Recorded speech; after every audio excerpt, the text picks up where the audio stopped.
Welcome everyone. Can you hear me properly? Fair? Does this sound good? All right. Good. Welcome everybody. We are very pleased to welcome you to this webinar on fighting environmental crime in Europe. We are very honored to have prominent speakers on the topic today. It's not a topic we are used to in our usual webinar series. It's a first, I think, that we discuss environmental crime in Europe around this table and with the Europark members. So that's very exciting. I think it's a very important topic. Before I start, I would like to remind or to make sure everyone is aware that this webinar has been made possible by the support of the LIFE funding program of operating grants for the European environmental NGOs. So it's a very important topic, as I said. Criminality or environmental criminality poses a grave threat to our everyday lives and to our work as nature conservation professionals. And it's a very European and worldwide problem, as borders do not restrict these crimes. They range from wildlife trafficking to overfishing to illegal logging and the dumping of hazardous wastes. So it's a very important problem, especially that unlike illegal trade in drugs or other illicit goods, natural resources are finite, as you well know, and so it cannot be replenished. So once the crime has been committed, it's very, very difficult to go back to the original state of the natural area. So we believe it's an important topic for our members, for protected area managers, as the legislation about criminality in Europe, environmental criminality in Europe, can be another tool for nature conservation professionals to be used and act on protecting and conserving the nature we so dearly love. So today our program, we will have, it's a typical, before I go to the program, I would like to ask you, to ask the participants to share in the chat what crimes have you witnessed in your protected area or in throughout your career that will help us frame the participative session that will follow the two presentations that we have today. So if you could take a minute to think about it and maybe write your experience in the chat.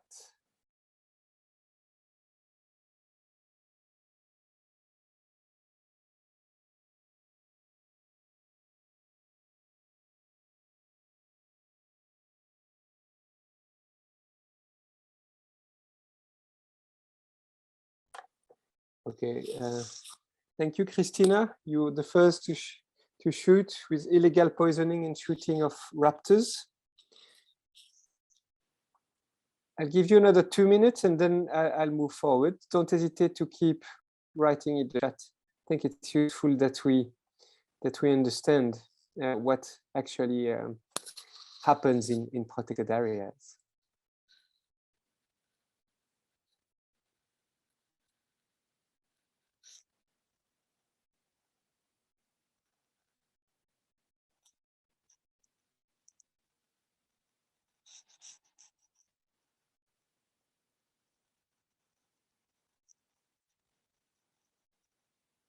Oh, maybe one last comment about the webinar. It's being recorded, so if you don't want to appear, just keep your video turned off, because we share the recordings afterwards on our YouTube channel for those who might have missed the webinar, so they have a chance to have access to this content. Okay, so looks like treatment of waste, dumping, illegal logging, wildlife crime, poisoning, illegal construction. a lot of poisoning around, camping where it's not legal. Okay, thank you very much.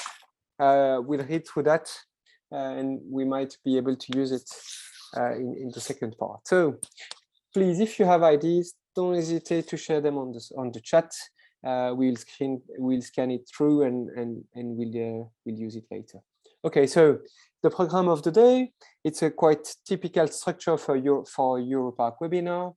I was doing this short introduction. I didn't introduce myself, so I'm Olivier de Sadler. I'm working for the Europark Federation as a project manager. My topic is more climate change adaptation at the moment. I work for the Life Nature Adapt webinar. So climate change is yet another pressure on nature. And so we will need to make sure we understand what's coming and to plan for adaptation in the future. And so we will move into our topic first with Frederick Haffen from EEB. He's an environmental democracy policy officer. He will give us an introduction or help us understand the context of fighting environmental criminality in Europe by presenting the key challenges. And then this presentation will be followed by a presentation on what's coming in terms of new EU legislation.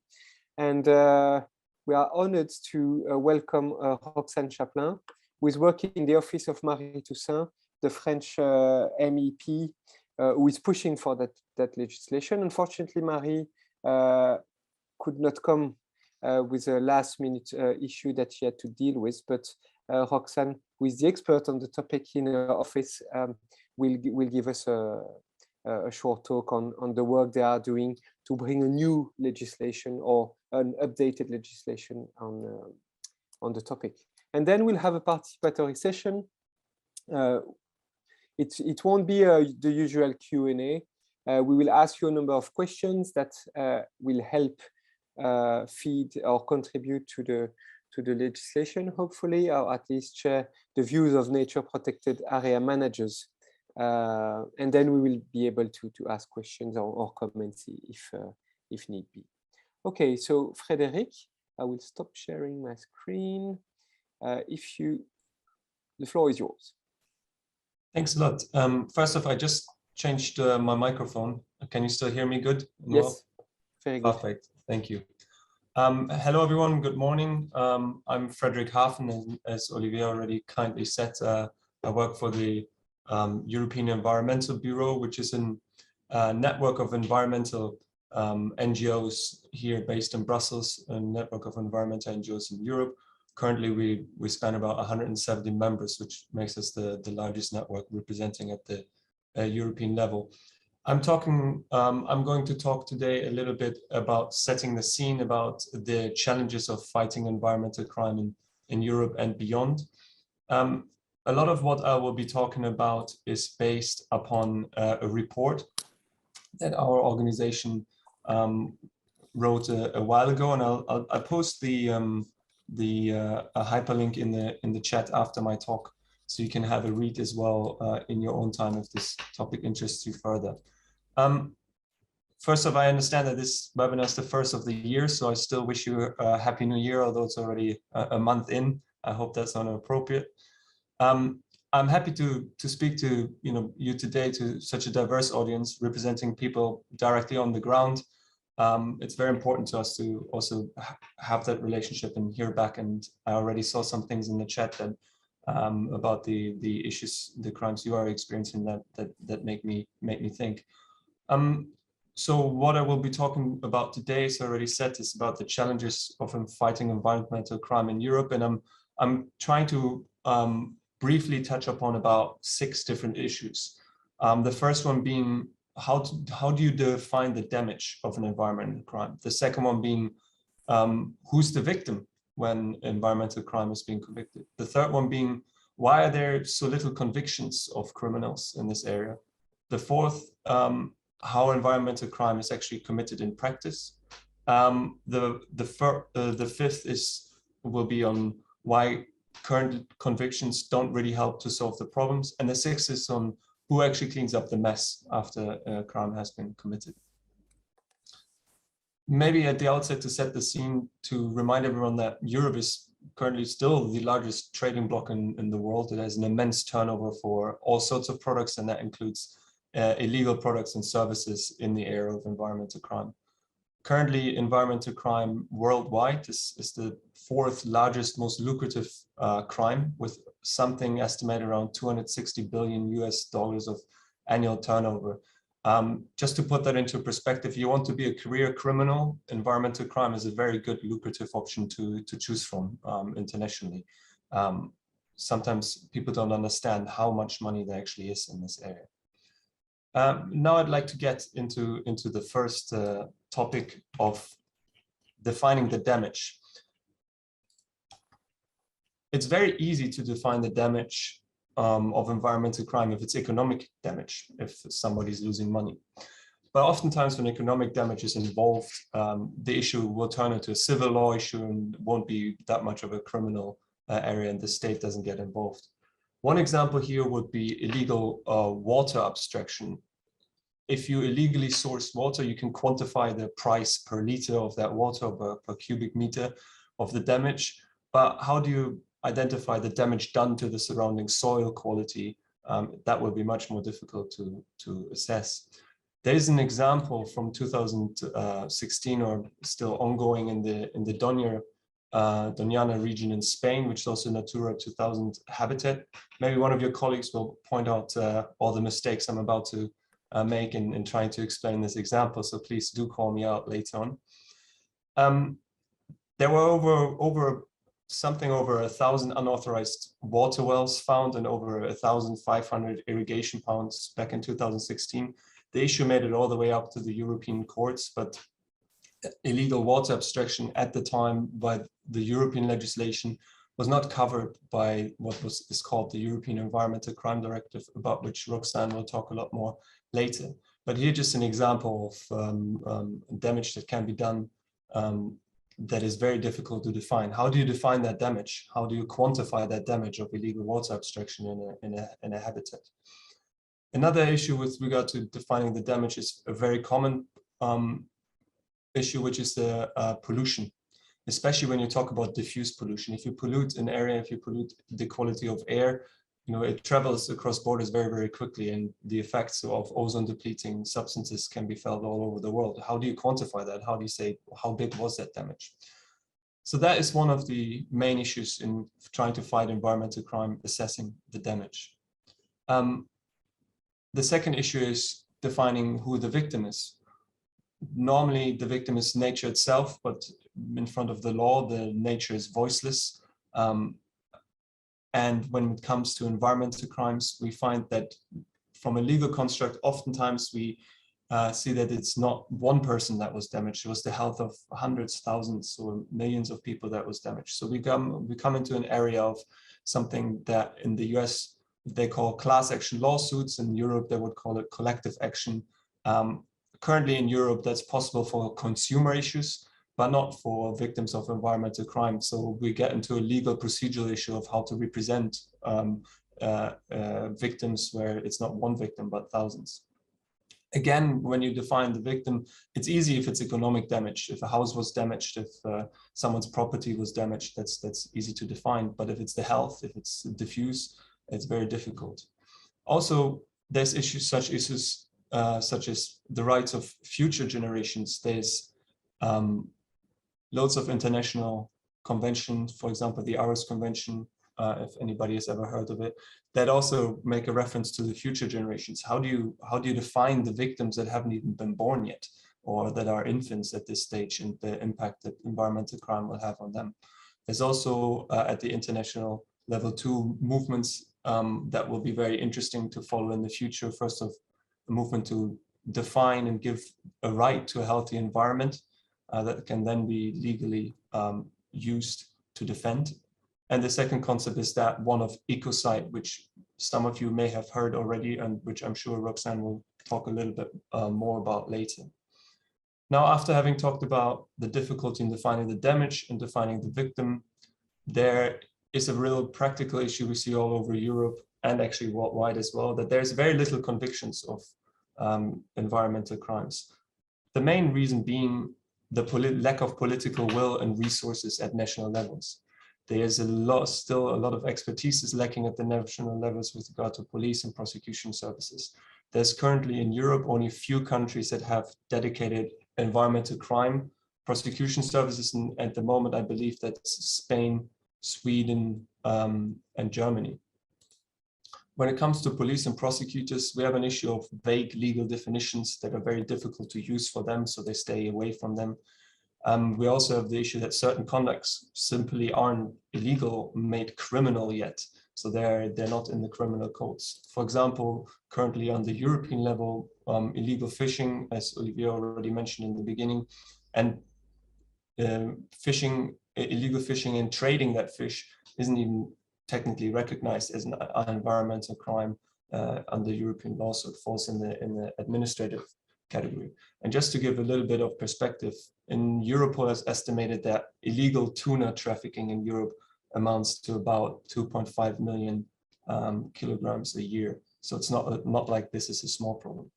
There's another example about how convictions can be difficult and how vague legal definitions can cause issues.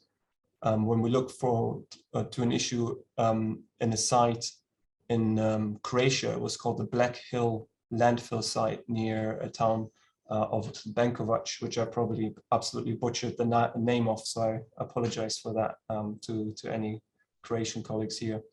So basically, there was waste from a rehabilitation of a factory site that was stored at this landfill, and this waste was in the form of stone that contained residues of certain chemicals, which I won't try to pronounce now. But these chemicals are used to improve the quality of steel, to prevent it from rusting, but they're also highly toxic in humans. They can even cause cancer and infertility. The landfill site, the issue there was that the authorities just simply hadn't classified this stone that was full of this toxic material as waste. They hadn't even classified it to be waste. So obviously none of the regulatory safety nets applied. So how can something like that lead to a conviction when not even a crime was committed officially? Another issue with convictions is the lack of investigative tools. In some EU member states, techniques like telephone tapping and advanced investigation techniques aren't even authorized for environmental crime. They only work if an environmental crime was committed as part of a larger financial offense or economic offense. And then the last issue why convictions are so rare in environmental crime is that most environmental crimes have some form of cross-border element to it. The damage is cross-border, but that's not usually the problem, because if there's a little bit of damage in one country, that's enough to deal with that. But we see such issues like the Dieselgate, Volkswagen scandal that all of us are aware of. Criminal charges ultimately were brought in the US, but not in Europe, because against the CEO, because the legal systems were just simply too complicated to get it done. And the German law, where Volkswagen is based, doesn't even recognize criminal liabilities for companies at all. It's a little bit of a legal philosophical issue, that one, but just as an example of how difficult it can be when you deal with issues that are in multiple countries across multiple legal systems. On top of that, most environmental crimes, or the most lucrative crimes, have to do with trafficking. So it's illegal products such as illegal trafficking of wildlife, the selling of poached animals. So it's worldwide that's an industry upwards of $20 billion US. So it's not peanuts.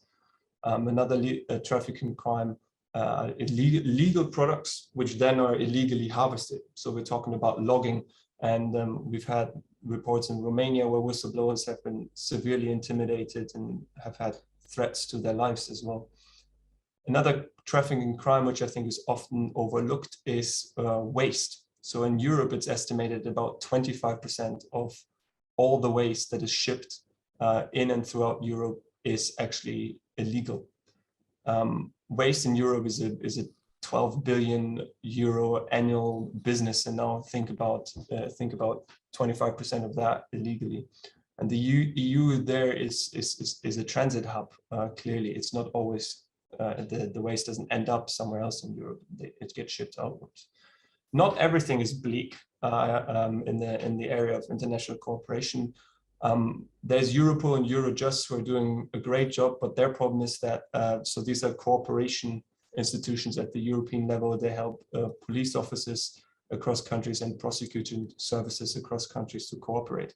But these institutions have reported that only about 1% of the crimes referred to them are environmental crimes. Oftentimes they are in combination with other crimes. But there are some success stories, and just to mention one of 2019, where some ozone depleting substances, illegal ozone depleting substances on the European market worth up to €1 million were found and confiscated by a French-Spanish cooperation of a prosecution and police team.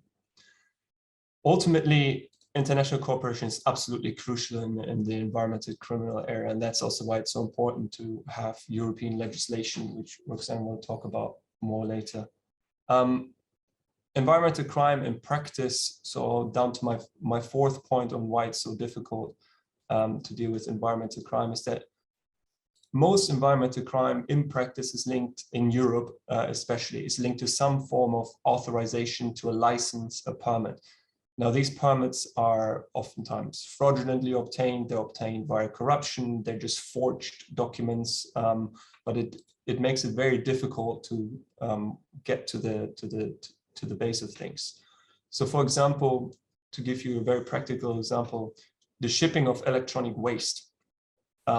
Instead of labeling that waste as waste, an authorization is used as labeling those waste as reusable products. So we're talking about here about amounts of upwards of 300,000 tons per year in Europe. And there's a Dutch case where it's basically about your electronic kettles, your phones, your computers that you order online that arrive and that don't work, and you send them back on warranty. They don't get repaired because it's too expensive. So they just send you a new item. So what do they do with that broken item? That Dutch company called Tronex, they shipped those items off to Tanzania, but they didn't label them as waste, but they argued that these were defective goods meant for resale. So they get a sort of license of permitting for shipping those things. In the end, the company Tronex lost the case in front of the Dutch courts, but for that one instance, they were only fined about €5,000, which is obviously peanuts for a company that works in shipping and producing electronic wastes, electronic products. Now to the fifth problem, that even when convictions are being done, these convictions don't really solve the problem. The issue is there that oftentimes environmental crimes, especially in Europe, are being committed by big economic actors or a organization of different economic actors together. And they look at it very simply. They realize what is the risk, the financial risk to the company, and the risk is, assessed out of, on the one hand, the likelihood, and on the other hand, the consequences. The likelihood is very low in Europe because the likelihood that you're being detected is very low. So there, the risk calculation already gets skewed. And then on the other hand, the consequences, well, the consequences of the risk are low as well, because the crimes are oftentimes not labeled as crimes, but as administrative offenses, or they're being addressed with administrative fines, which just aren't very high. If you remember that example from Tronex, which got fined €5,000. So the likelihood is low that you will get fined, and even if you get fined, the fines are very low, and nobody has to go to jail in many of these cases. So many economic actors simply think about it as the cost of doing business. They do their calculations in the beginning of the year or at the start of the new year, and they realize, okay, if we have to pay the fines, will this ruin our business? And they realize, no, it won't. We just pay the fine, and then we do the same thing next year again. So here it's important for society to really see environmental crimes not as cutting corners to increase profit margin, but as what they are. They are crimes. And sanctions have to be of an adequate level there. Now to the last point of my talk is the question of who cleans up. Once environmental crime has been committed, there's damage, and someone needs to clean up the mess. In Europe, we have something, what we try to adhere to, which is called the polluter pays principle. So you pollute something, and you're supposed to clean up and pay for rehabilitation, reinstating as if to the state of as if you hadn't polluted. There's an example from 2010, close to the Donau River, where the byproduct of aluminum production had been accumulating over some decades, up to 50 years. And they call this sort of red sludge or red mud sometimes. And this mix of pollutants and mud and soil was stored in an area, and that sort of that area collapsed. And you have to think about it as sort of a dam breaking and collapsing. And all that sludge broke down and started flowing towards the Donau River. It ended up causing 10 deaths and multiple injured people, and it destroyed about 400 houses. So the end of the story of this massive economic disaster, which was, based upon a crime of not storing these pollutants properly and not securing them properly. The end of the story was that the company was fined somewhere upwards of 400 million euros, which is a lot. However, that wasn't enough to cover all the costs that were incurred in trying to rebuild, and let alone for making up for the loss of human life. In the end, the Hungarian citizens paid with their lives, with their health, and their taxpayer money to clean up the mess, and all of that in an area where the polluter pays principle should take hold. If this is something that interests you further, there's also a very interesting report from the European Court of Auditors, which you could look into. So the problem with who cleans up ultimately is that at the moment, in more cases than none, it's usually the taxpayer who ends up paying for it, because the state has to clean up. And people who have worked on mining issues or are close to mining areas are very, very well aware of this. And then we get into the problem, as I mentioned before, that a lot of these crimes are committed by economic actors, by companies, and company liability under criminal law is always very technical. You have issues of parent companies, subsidiaries in a different company. The CEO was hired over there, but was in charge of managing this product, the activity where then the crime happened in a different country. How do you deal with all these jurisdictional legal issues? Then there's the example, as I mentioned before, about mining. Oftentimes the company simply isn't solvent anymore. They don't have the money to pay up. The company doesn't even exist anymore. The mine is empty. The company doesn't make any profits anymore. They don't have adequate liability insurance to cover it. So who cleans up the mess? Oftentimes it's either not cleaned up, or it's being cleaned up with taxpayer money. So those were the 6 sort of issues I wanted to mention about the difficulty of trying to define the damage, the victim, why there are so little convictions, how these crimes are actually committed in practice, and how they connect to other crimes most of the time, why current convictions don't help, and who ends up cleaning up the mess. So I thank you very much for listening to me. I hope these challenges were able to spark some thoughts in the members. Environmental crime is not a new crime, but actually making these criminals pay for their actions is very difficult to achieve. The revision of the environmental crime legislation at European level will be a very strong signal, but ultimately it's up to the national states to allocate adequate resources to the detection, prosecution, enforcement, and sanctioning of environmental crimes. Civil society organizations and concerned citizens, and obviously people such as yourself, have a very crucial role to play here, not only in advocating for better laws at the national level and higher budgets for the enforcement officers, but also, this is very important, also in detecting and actually reporting these environmental crimes. So basically doing the investigative work for the state. Intentionally polluting a river, dumping of waste into a natural reserve, or trafficking illegally logged trees is not a way to increase profit margin. It is a crime that harms you, me, and future generations, and we believe that it has to be treated as such.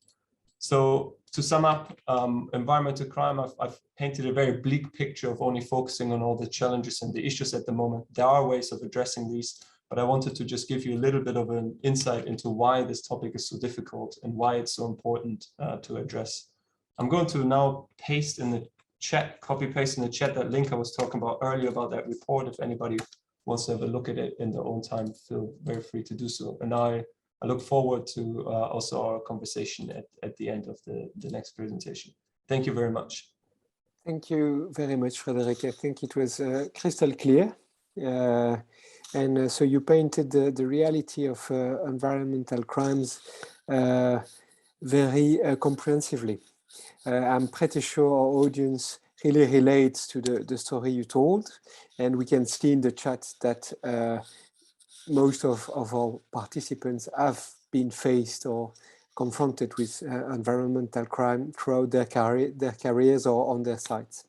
So from your presentation, we can hear and see that the need for proper legislation is of the essence here. So we will move to the work that is currently being done at EU level in the Parliament on that particular legislation. So Roxane, please. Yes, hi everyone. Can you hear me? Well, yes. Yeah. So I will share my screen. That's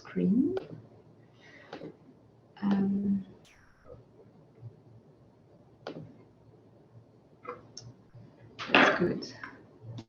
Yes, so thanks a lot, Olivier, and thanks Europarc also for this invitation and also for organizing this important event. As you said, Marie has a very last-minute commitment, but I will try to do my best to represent her today. I'm working with Marie since 1 year as a lawyer, and I work in particular on environmental law issues. Thank you also, Frederic, for presenting all these challenges in the fight of environmental crime in Europe. I'm really happy to see that we are a lot today at this webinar, because it's a very important issue for us, and it will be a very important issue for in the coming months at the European Parliament. And the involvement of all the actors, especially you, because you're working on the ground and you see daily harm made to the environment. So it's really important that we talk together and that we try to see how we can fight against environmental crime. So first of all, I wanted to come back and to say why it is important to fight against environmental crime. It's of course important to fight the climate crisis and the collapse of biodiversity that we are facing nowadays. It's also at the European level one of the means to achieve the Green Deal objectives and also the European biodiversity strategy objectives, for example, but it is also a means to fight against inequalities and to avoid the misappropriation of money, as Frederic previously said, that environmental crime is very lucrative, and it's now as lucrative as drug trafficking, for example. And it's also for us a question of European and global security, because we know that thanks to EEB report that environmental crime is also a source of funding for armed groups and terrorism. So that's why Marie and I will be very will focus a lot on this new legislation to come. So as Olivier said earlier, there is a need to revise the current system that exists within the EU. In fact, so there was a directive adopted in 2008. So at the same time, we adopted the Lisbon Treaty, and at that time, the EU didn't have a lot of criminal competencies in criminal matters. So the directive, as it is we could say very weak, and thanks to some evaluations made since 2008, we can see that the regulation did not succeed to limit the expansion of environmental crime in the EU. So as I said, the directive was very weak from the start, because it has a limited scope of application, also because the sanctions were not precise, and there was no minimum base of sanctions imposed in all member states. Also, because we saw a lack of definition and some vague terms used in the text, as Frédéric said earlier. And so the directive was, as a consequence, poorly implemented in the member states. So that's why now, more than 10 years after the first adoption of this text, we are trying to revise and to improve the current legislation. So I will try to focus my presentation on two main points. First of all, to develop a bit what is in the current Commission's proposal, because the European Commission made a proposal mid-December in 2021. And this proposal is interesting, but it goes as far as possible within the possible framework. So it doesn't go beyond the established framework. And with Marie, we are pushing to go beyond this framework and to recognize autonomous environmental crimes. So I will come back on this very specific concept, and also to recognize the crime of ecocide. So these are our two main objectives, and we will also try to extend the competences of the European prosecutor to environmental crimes. So sorry, I forgot to put the slide on the Commission's proposal, but so here is the Commission's proposal. You can see that in the text, there are a lot of improvements.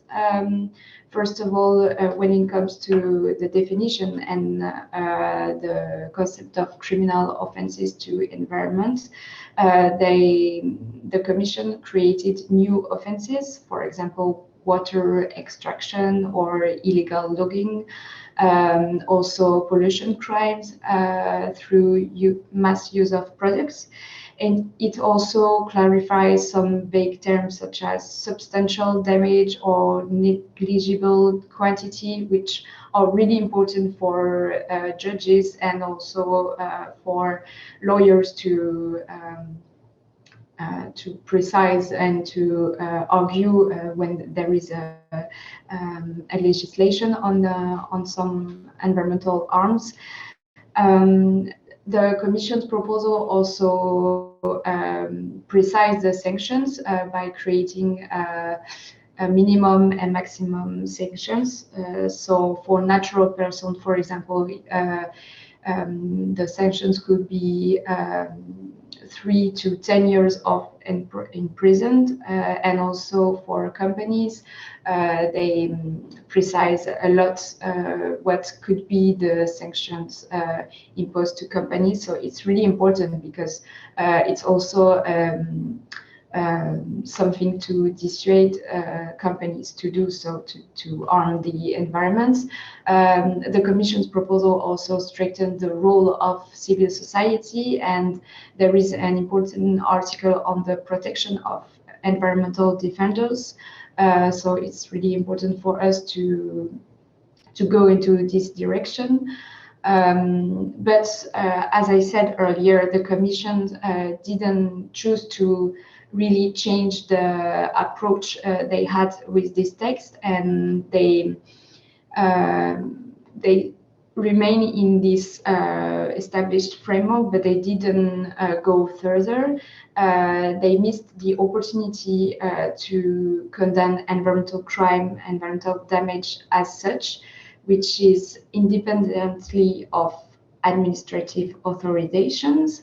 I think Frédéric, earlier you explained it very well, and that's why with Marie we are trying to push this, and we sent a letter in December with 50 society organization. I saw some of them that are presented today, and 30 MEPs.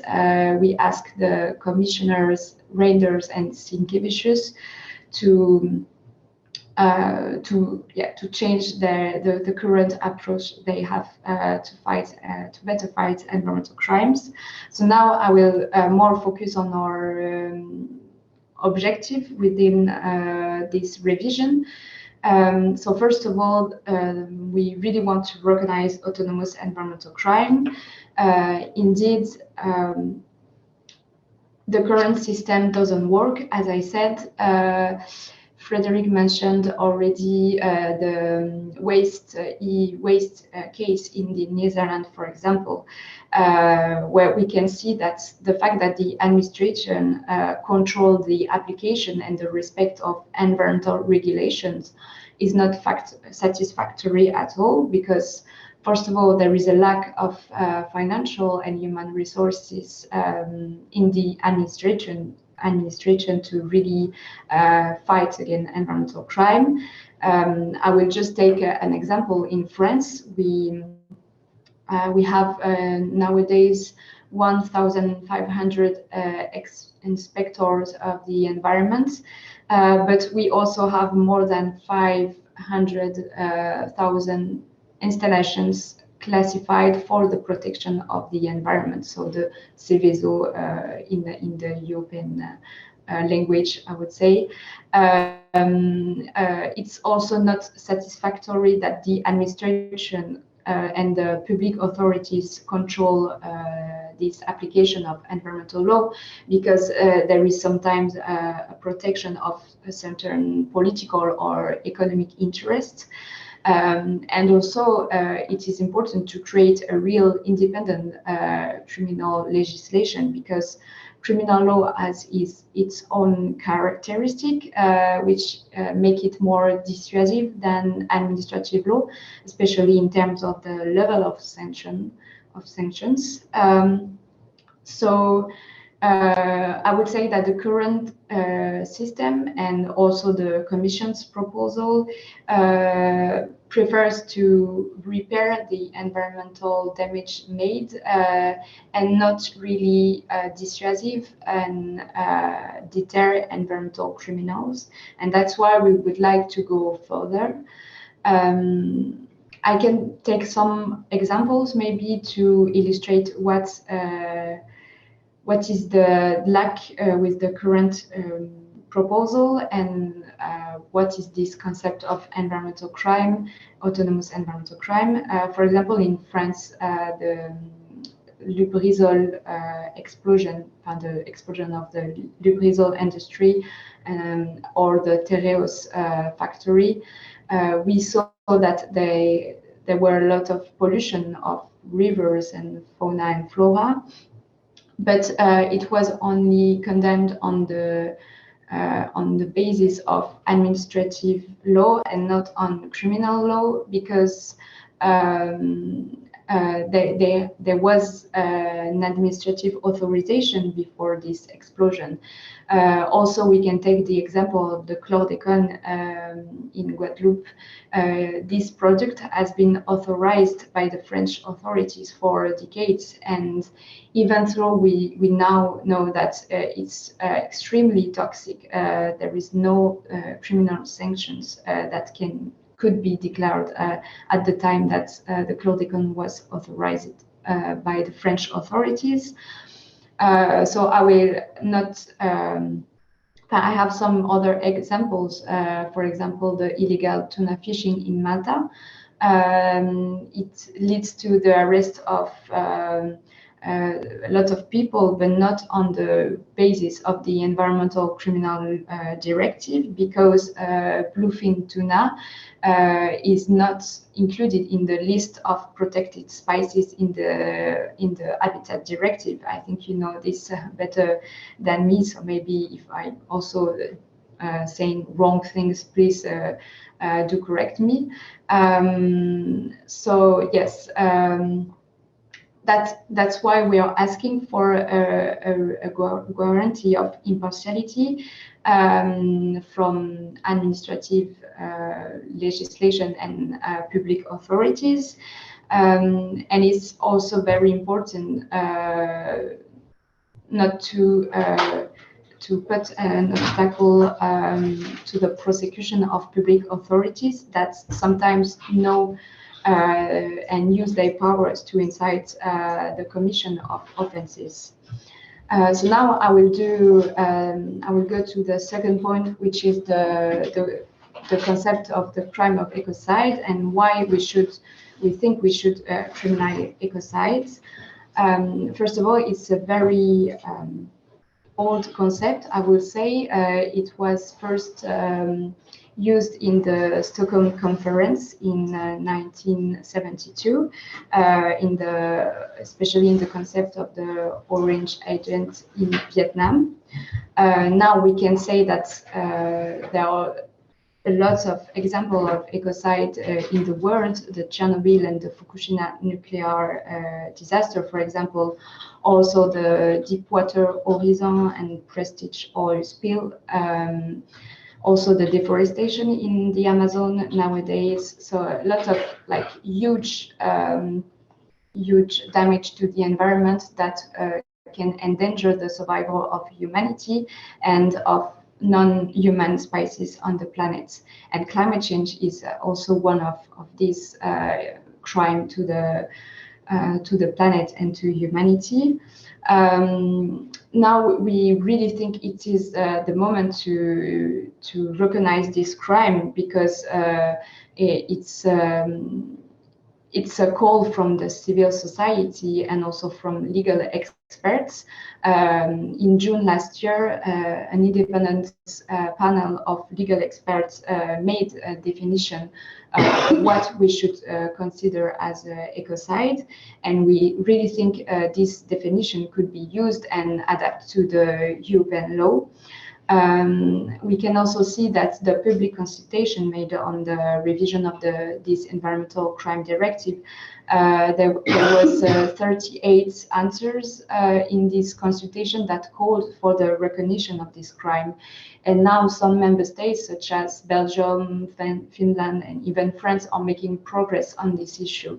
So we really think that we could go further, and for that we also need your help and support to recognize this crime.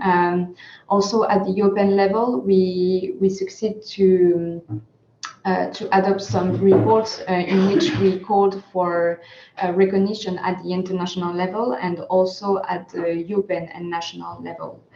So now I will go to the last point that also can interest you, is the creation and the extension of the competencies of the European prosecutor to environmental issues, and also to create specialized police forces on the ground in each member state. Because if we succeed to change the current approach to environmental criminal law, there is also a need to ensure that specialized police forces can record, investigate, and report on the ground.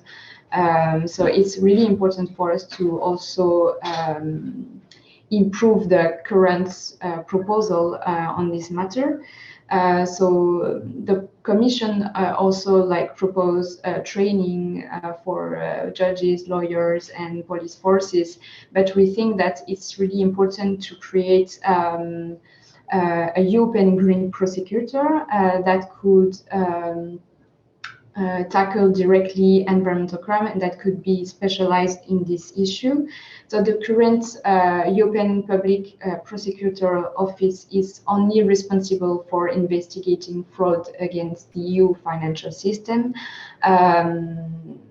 But we also think that it could deal with environmental crime. Also because we saw earlier that environmental crime generates very large financial flows, so it could be also its competencies could be extended. And I will also say that it's important because the European Public Prosecutor is very independent from public authorities, so it's linked with the precedent point on autonomous environmental crime. And we also think that we should create real environmental police forces, such as, for example, in Spain, I think they had created a police unit called Esperona, and the Guardia Civil that is really effective in Spain. In France, we have a class that also is important on this matter, but we really think that we could create some specific units in all member states to really fight against environmental crime. Yes, so we also have other propositions and other objectives, such as a better protection of environmental defenders. As I said earlier, there is an article on this subject, but it's really limited, and we really think that members of regional or national parks or also forest rangers should be protected because they protect ecosystem. Also, we think that it's important to specialize courts and judges in all member states and to improve the access to justice for the public. So I heard earlier Frederick said that it's also sometimes difficult to talk on behalf of nature in front of courts, and Marie is also promoting the concept of the right to nature. So I could also develop later if you're interested to know about this subject. But it's really important to guarantee that all the public will have access to justice to condemn this crime made on to the environment. So thanks a lot for your attention. I hope I was not too technical, and I hope that you will have a lot of questions. I'm also interested to know a bit more what is the situation in your countries, and so I wrote my email, and please do not hesitate to contact me if you have anything to share. And yeah, I think that's all on my side. Thanks a lot. Thank you very much, Roxane. We will put your email address in the chat so that people can reach out to you. Could you quit sharing the screen? So yeah, I think it was very interesting and very well. It was very complementary to the points made by Frederick earlier. So we see that well, environmental crime is definitely one of the challenges that we need to tackle, and that it should be a collective effort. By collective, it means the whole society should understand the necessity and the importance of fighting these crimes. We as nature conservation experts are very aware of these situations, and we would call with all our hearts for a better, more effective law and police enforcement systems. So I think what is very important for our audience here today is to see that these efforts must be done within protected areas, which have already a very good status because there is a legal framework to protect them, but also without protected areas, because we know that nature today is very much under pressure because of the economic system, because of population growth, because of so many things that we all know. Now, I would like to take the opportunity of having over 100 participants representing the Europark membership to ask you 2 questions so that it could feed the reflection of Roxane and her team, and maybe help focus the efforts that are being done. So I will ask you to, I'll just share my screen, sorry. It's a bit of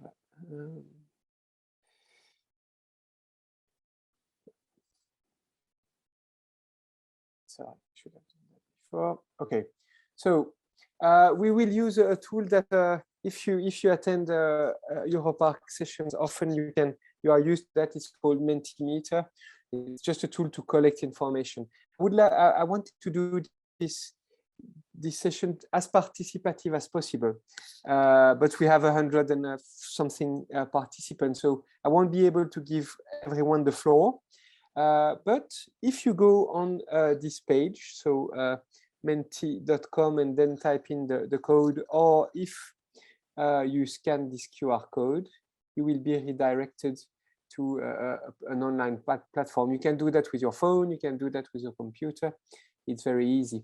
And then we'll ask you to answer 2 questions that will help us understand the role and needs of PA managers in fighting environmental criminality in Europe. You already, well, some of you already started the discussion in the chat, and it looks like it's a very hot topic. So, so please take a minute to connect to mentimeter.com or menti.com, and then you should see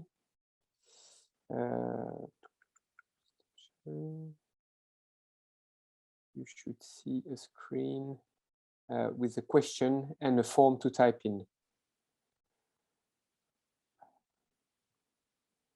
And then I will share the results live so we can have a look at them. I will do the first question and then move to the next one.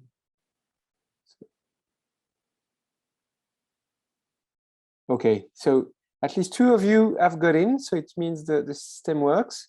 Please take 2 minutes, 3 minutes to think about it, and then we'll go through them.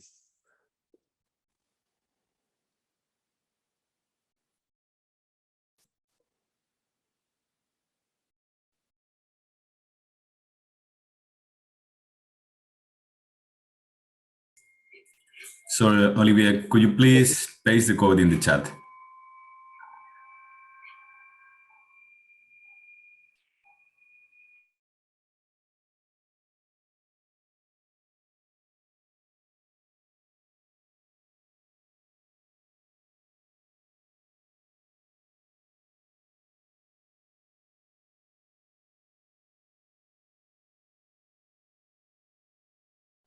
I've just copied the link and the code in the chat for those who missed the information.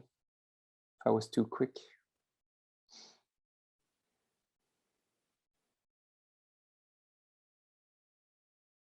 Okay, I'm sorry, I cannot manage the scroll of the results, but you should see what is popping up. So we see a lot of comments about education, training. There is obviously a role about detecting crimes and reporting them, especially in the framework of protected areas where the legislation should be clear on what is allowed and what is not.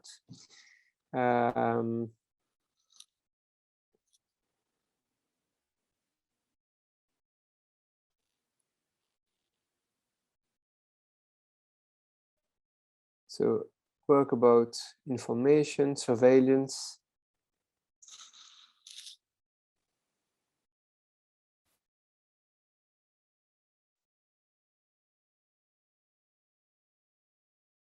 So yeah, that's the role of protected areas is really that they are in the field, and so they really represent what's happening locally, and they should be able to support the interaction with higher level in terms of administrative hierarchy or justice.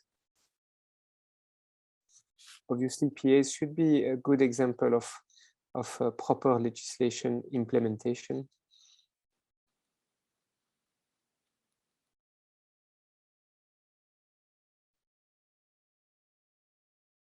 Yeah, so protected areas should be safe havens, areas with higher protection and harsher punishments. So maybe protected areas could be the symbol of what we should do within and without these areas. Okay, thank you very much. I'll give you another 2 minutes, and I will give the opportunity to any one of you who would like to maybe comment or ask a question, a specific question to our speakers about this role of protected areas. So please raise your hand using this little button, or tell us in the chat that you want to intervene orally, so that Fernando can give you the floor.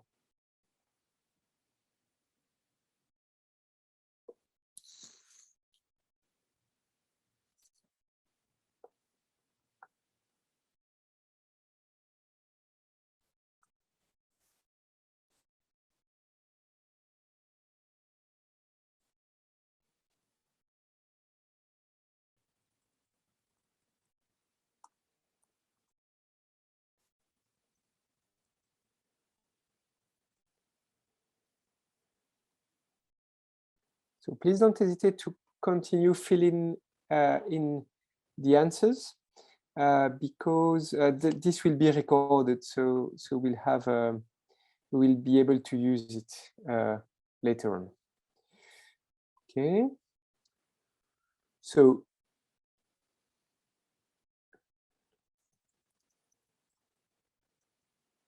okay, there is a question. Are there any positive example of solving environmental crimes in Europe? So Roxane or Frédéric, please. And then we will go to Jovan Andewski, who raised his hand. But maybe Frédéric or Roxane, do you want to answer the first question from Irina Raskaya? Yeah, I'm happy to go first. There are some good examples, and especially with regard to international cooperation. One of them I had mentioned earlier, where Europol was able with cooperation, facilitating cooperation between French and Spanish authorities to obtain a lot of ozone depleting substances that were illegally on the market. But there's also examples from Europol where they found about 550 tons of illegal pesticides a few years back, and several other examples as well where Europol helped facilitate the cross-border cooperation in several countries. There's also positive examples in some of the member states, but we see oftentimes that the problem there is that the positive example is, yes, there was a conviction, but actually the sanction was too low. Similarly to the example what I had mentioned before in Hungary, where yes, the company was fined 420 million euros, but unfortunately that wasn't nearly enough. So I really liked the intervention earlier also that I read on Menti about parks being able to be the best practice examples, and I think that's a really nice way of moving forward in that area as well, because I think that definitely holds true. Thank you, Frédéric. Roxane, do you want to add anything? No, I think Frédéric has a better expertise in this than me. Very good. Then we will take the question of Jovan Andewski from VCF, and then we have another question. Okay, yeah. Please, Jovan. Thank you, Olivier. Hi, everyone. Many thanks for organizing this great webinar. Very nice presentation from Roxane and Frédéric. Mine are some brief comments and reflections after the presentations, more than questions. So regarding the legislation, I work particularly on wildlife crime, so my perspective and knowledge is related to that in particular. But I just wanted to make a statement regarding the legislation. I do have a feeling or opinion that legislation is okay. Yeah, particularly some penalties must be stronger. But what I find, particularly in Europe, as a bigger problem is the low engagement from governmental authorities and no law enforcement. So we have commented that we should treat this as a crime, but I think that most of the authorities, and I'm not taking it for any country in particular, I think it's a Europe-wide, that the engagement to investigate, even first to detect wildlife crime or to investigate, is very extremely low. So that's probably lack of awareness and definitely lack of capacities. So at least our action is focused in the last period on increasing governmental capacities in investigation of wildlife crime. And I have to say that it works well, because it's not only education, but it's also brings commitment from governmental authorities. And then I like very much the Frederick presentation about putting the accent on the economical value, you know, the benefits and losses. I think it's great. It is important, but it also can work for awareness. You know, when you put some numbers and money, people tend to understand better things. But what we use also for awareness is the human health. Talking about poisoning, it was mentioned several times in the chat. This is not only wildlife poisoning. Please have in mind that in Europe, in Central Europe and elsewhere, poison compounds, poison substances are used that have been banned for 20 years in Europe. And they can not only kill bears, wolves, or birds, they can kill a whole village. So they can be used as a terrorist attack as well. And that's it. It's only a brief statement, nothing else. Thank you very much. Thank you very much, Jovan. Yeah, so maybe one last question, if anyone. Otherwise, we'll move to the next question, and then I will maybe oh, yeah. if I can come back quickly Please. on the first comment, because I share your point, but I also think it's linked with the gaps that I have developed in the first part of the presentation. Because you said that for you the current legislation is enough, and we need more means and yeah, financial and human means on the ground. But we think that the recognition of environmental autonomous crime would be also a solution to create like this independence from criminal and administrative authorities, and we could also have more means directly located directly for criminal for the enforcement of criminal law, and not only linked with administrative authorities and regulation. So I don't know if this is clear, but I just wanted to say that it's linked with the legislation as it is now, and the fact that you don't see on the ground a lot of means dedicated to environmental law is also linked with the gaps that we can see now in the current legislation. Thank you, Roxanne.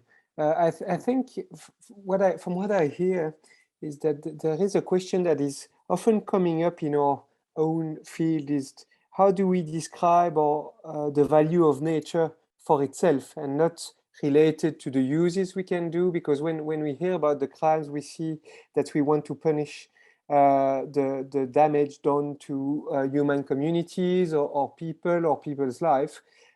Today, we still have a hard time punishing punishing crimes against nature for its own sake. So that there are obviously a number of reflections to have there. So I opened the next question. I saw that people jumped in quite fast. So the second question I wanted to ask, and then we'll open the floor again for discussions and comment. So if you go back to menti.com, what would you need as a protected area manager or a nature conservation professional to better fight environmental crime? So there is one comment on monetizing ecosystem services. So it means giving value to the services we get from nature, clearer rules and laws, effective administrative procedures, consistent case prosecution. So the enforcement looks like one very important aspect from your comments. Educated police, more resources.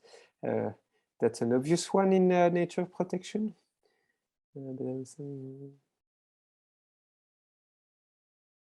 Yeah, so the stronger law enforcement system.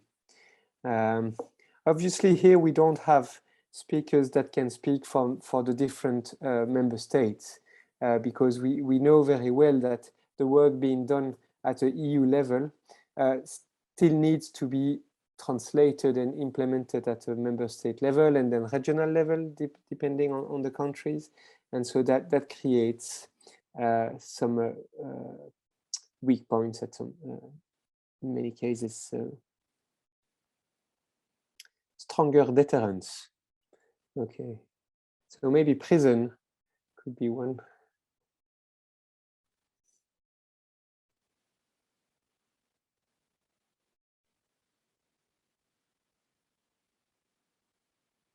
Okay, apparently there are many gray zones in the laws.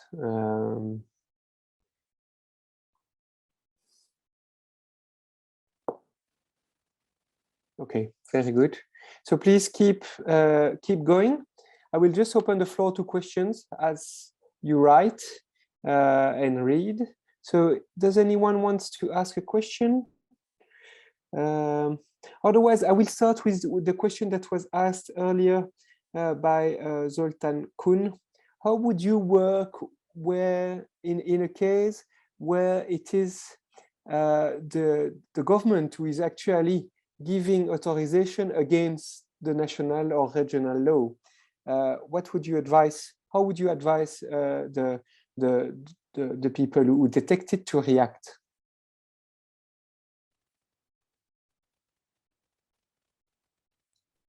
Maybe I can give it a shot. Yep. Well, thanks a lot for that question.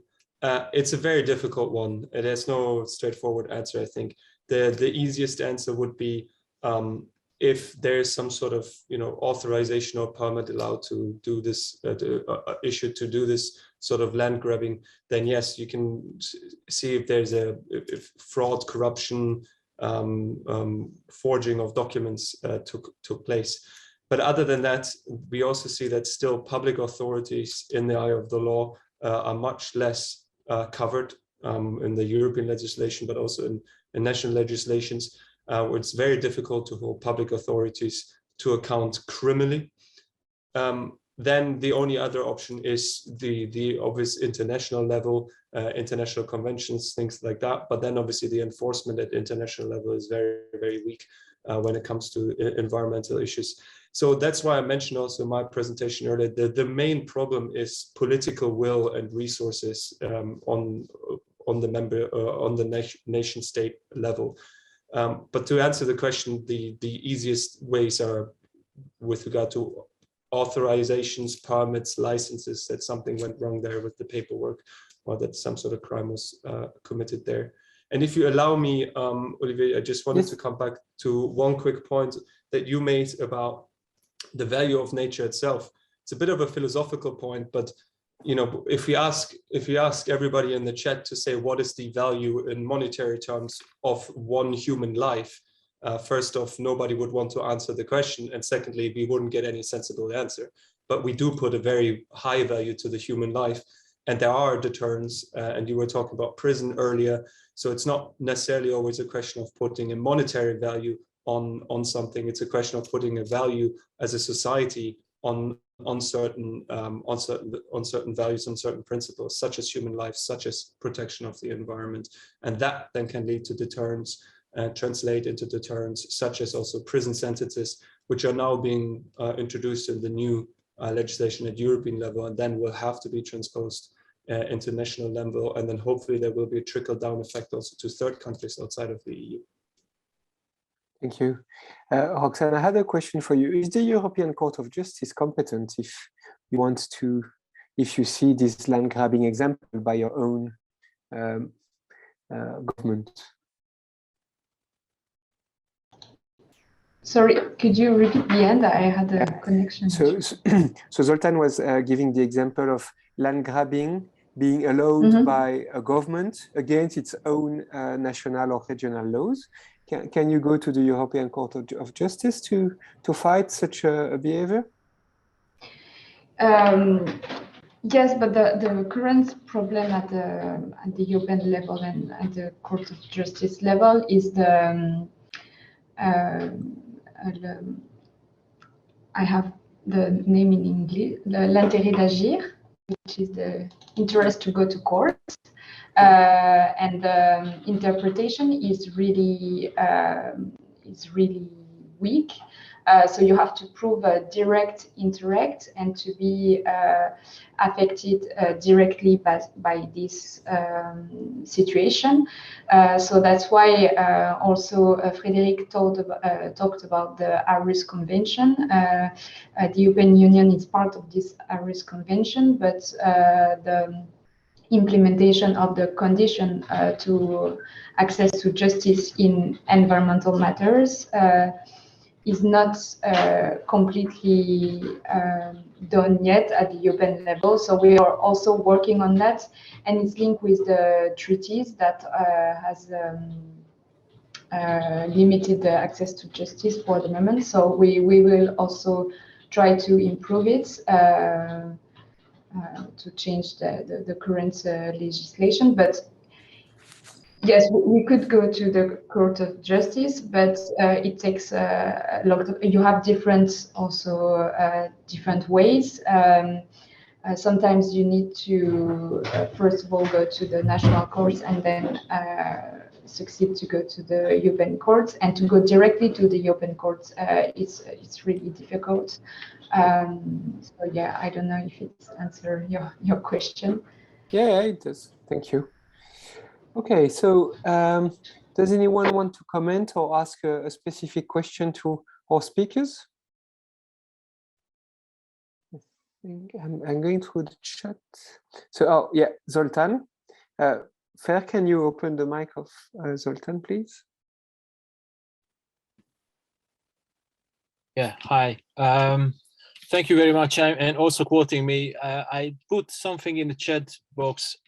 In a way, what I think it's also needed is not only that the protected area managers are more, how to call it, equipped, trained, stronger in terms of law enforcement, but I think the judge or the juridical system also need a bit of a training how to make faster decision in terms of environmental crime. Because really the problem is, and again, I'm talking from Hungary, and I don't really know the other countries, other member states in the European Union, but our juridical system is very, very slow. I mean, a decision takes normally, I don't know, 4 or 5 years.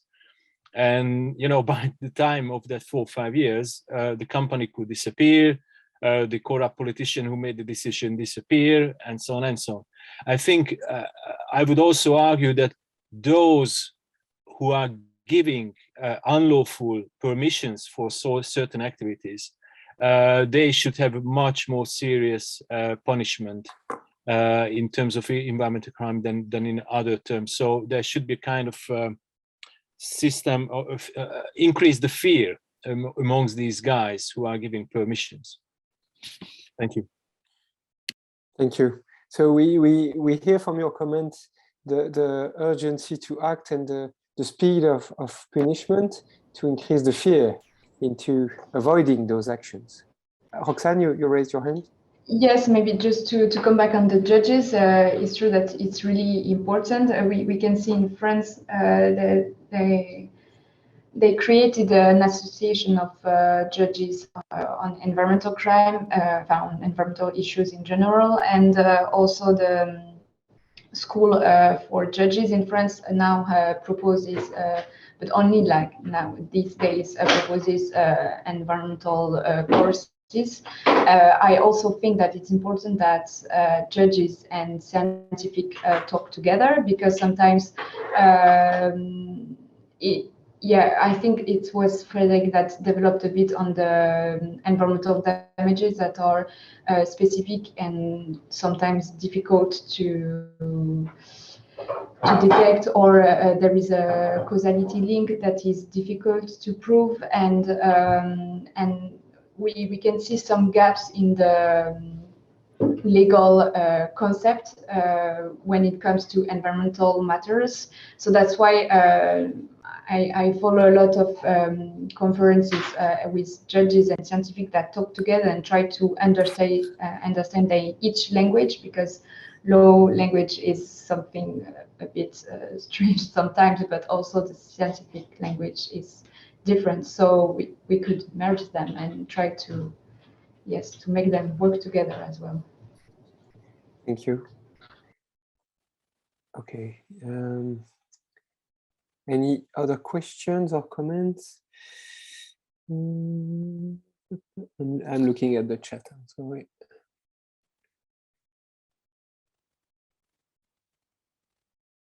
So please don't hesitate to raise your hand or to put a question in the chat.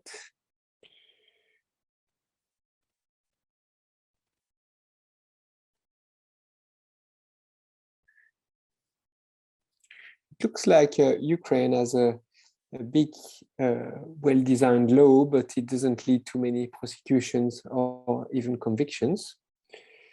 Yeah,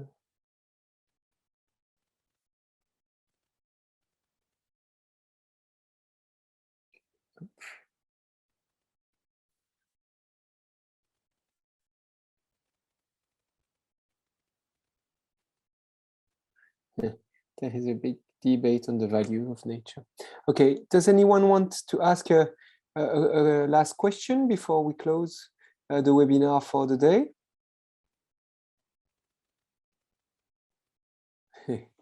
Okay. Okay, well, thank you very much to all for attending, and a special thanks to our speakers. I think it really opened our eyes on the complexity and the necessity of having a good law to protect our environment. It is indeed a little bit philosophical. I think we are seeing that in our societies, and maybe especially in Europe, we start to understand the necessity to have healthy ecosystems to support our social lives and economic lives. But we are still very far from slowing down the loss of biodiversity. Even though we have the Green Deal, even though we have the biodiversity strategy and no climate change adaptation strategies and so on, it remains an everyday fight to raise the profile of nature and to put nature protection on the political agenda at every level. So I'm a firm believer that protected areas have a huge role to play as best practices, as leaders, as capacity builders for the society. So,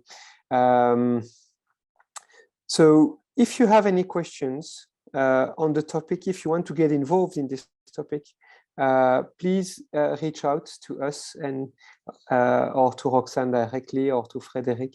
I think they are doing a huge job, and hopefully it will help protected area managers in well, limiting the damage done by this criminality.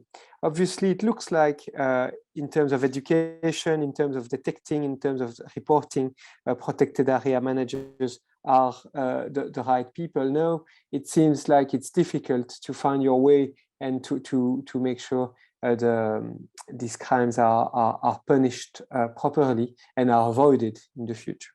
So thank you all for your time. I hope you enjoyed it. As Fernando told us earlier, the recording will be shared online on our YouTube channel. You will receive an email once it's done. It should be in the next fortnight or so. And again, thank you very much for your time and participation. Thank you. Thanks so much. Thank you very much. Thank you.